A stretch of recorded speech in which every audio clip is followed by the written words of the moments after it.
Законот за амнестија вице-премиерот Бујар Османи го смета за добро решение, но индиректно зборува дека амнестијата и уставните измени се во условена корелација. Според Османи, политичката слобода за собраниските инциденти ќе ја зближи соработката меѓу пратениците. Собранието не е тоа кое што ќе квалификува кој е виновен, кој не, туку судот ќе ја води постапката, ќе каже овој е според овој член од кривичниот законник насилство, другиот е учествувал во толпа, третиот е организатор и законот овозможува само за тие кои што биле заведени или биле колатерална штета, како што реков на една. Господине Османи, ама немаме пресуда. Значи, врз основа на пресудата ќе знаеме кои биле заведени, кои биле организатори. Сега без пресуда практично ќе се пресуди на некого. А некој ќе биде ослободен. Меѓу другото, законот за амнестија ги штити тие што ги отворија портите во собранието за влез. Значи, Република Македонија се наоѓа пред важни предизвици.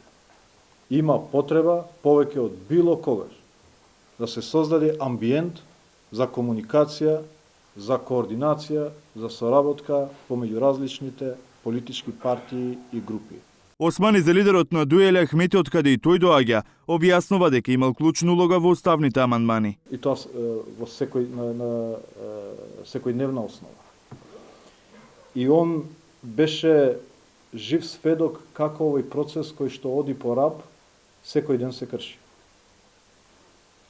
Реков, една запирка повеќе, една запирка помалку, значеше еден пратеник повеќе, еден пратеник помалку. Сепак кој ќе добие политичка слобода за крвавиот четврток ќе одлучи судот. Мислење ќе даде и обвинителството, а ставот на шефицата на организиран криминал Вилма Русковска е дека амнестија ќе добијат пратениците и двајца вработени во собранието, но не и организаторите на протестите.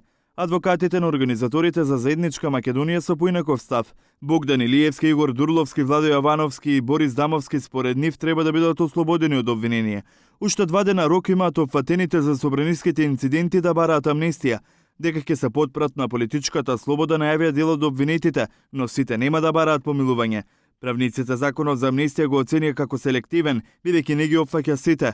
Амнестија нема да има за организаторите и нарачателите за собранискиот упад од 27 април, наоружените, лицата со фантомки, тие што извршиле насилство, како и службениците што ги надминале овластувањата.